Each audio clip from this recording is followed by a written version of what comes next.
Joey Caravello with $2 says, you're a name.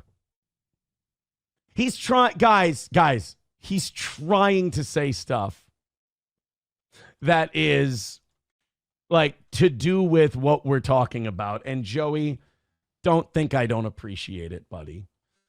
Nick, I'll do it again. I'll be very careful. Nick Gers Rigging says, Aaron, you got the same gift of a brain, but chose a Coco and a poly relationship. You don't have much room to speak. See, that's it. That's the default. That's what you guys are going to go to. No offense, but it's hack. And you're not doing it because it's what you feel. You're doing it because I'm getting to you. You're doing it because I'm right. And you're doing it because you have to deflect. I understand. I get it. And I'll read it all day because I know where it comes from. Josh Denny fan with $1 says, Aaron is 100% right. You have to look equally at both sides. There's no reason not to believe the phony lawyer who was eating ghouls. I'll defend him too. Nobody was doing that. That was a cope from someone whose life was falling apart. And I, again, not angry about that, but it's a cope from someone whose life was falling apart. Bob Bashab says, I live in reality. If you put yourself in a shitty situation, the chances of you dying go up tenfold. It doesn't mean it was justified. Department stores and whatnot. Joey Caravello with $2 says, Johnny, how was pissing in April's ass over the weekend? She got out a golden shower for you afterwards. I think we're over the pissing in asses bit. Now, I don't think it's like, I'm not angry about it or anything. I just think it's hack. I think you really need to come up with something better. It's just not. Didn't happen, but yeah, hey, hooray, cool, good. Yeah, you don't have it. You just don't have it on the. It's just not there anymore. Yeah, it's just. You gotta come up with a new one. Can't you just be happy with the basics, Sonny? By the way, Mr. Kill Everything. Just crushing it with that meme? More clips. Oh. More clips from Mr. Kill Everything. Kevin Brennan had a wild episode on Saturday. Okay. Where he brought on at Scarlet again. Which, like, a bunch of people are gassing her up, being like, oh, Toe hates you and this and that. So they get her to talk shit about Steel Joe Morning Blow or something like that. Whatever the fuck she says. And it's fun. Soft Toe Morning Joe is what she always said. I don't know what it means either. But I always find it very funny because I'm like, we barely ever say anything about you. Like, really come up. All we say is that you seem a little fucking off in a lot of your appearances. Seem a little wild, a little nutty. It's called a personal opinion, honey. Personal opinion seems drug-induced. One man's opinion. That's all. But in the world she's in that dabbleverse she's in, oh my God, just pathetic gay simps. I mean, just the worst. And like cringy simps, like the worst of the worst. The worst of the internet. So like anytime a guy with a normal life or whatever takes a look at someone and goes, well, obviously the no-brainer opinion here is that there's a lot of fucking damage going on there. I'm uncomfortable.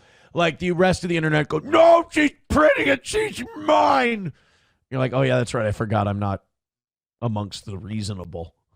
Sorry. So I'm a conductor. You need to check that baggage. Jesus. People are getting it in their head. They're like, I got it out for you. It's like, Toe doesn't really, it's kind of that, I don't even know who you are. I don't even know you. No.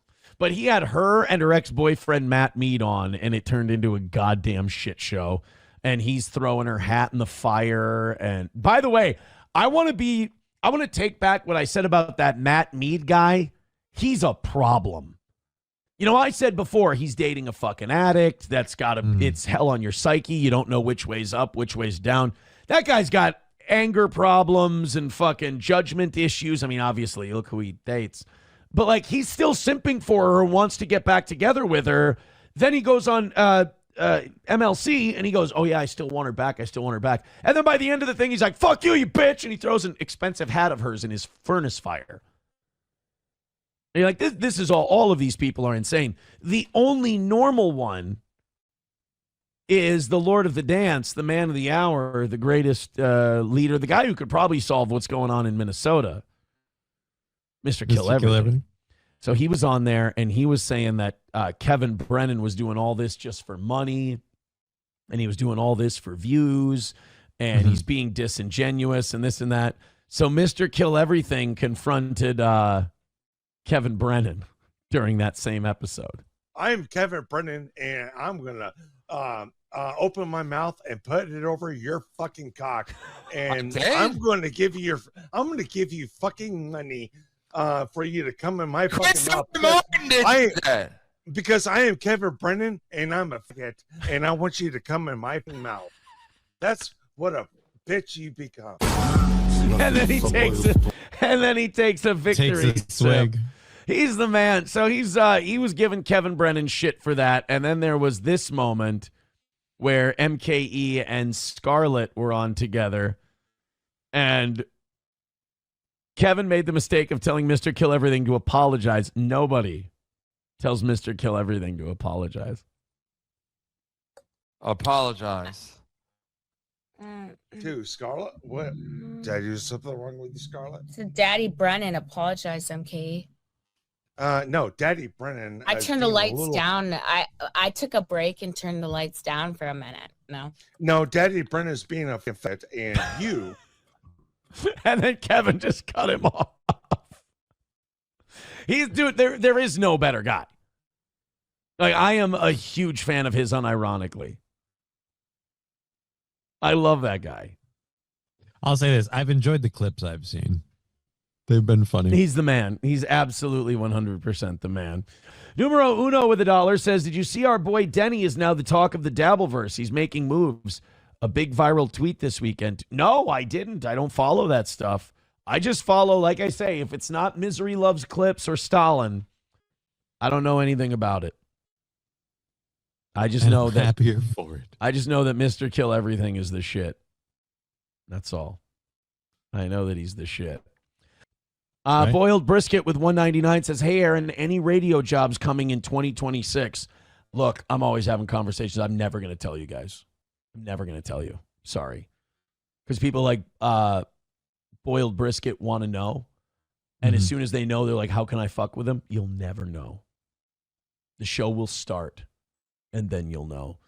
$10 from Shuli Madoff says, when are you two jabronis going to admit that these ICE agents are literally just rented mall cops, men that peaked in high school and haven't felt a woman's touch longer than Johnny's thing, I believe.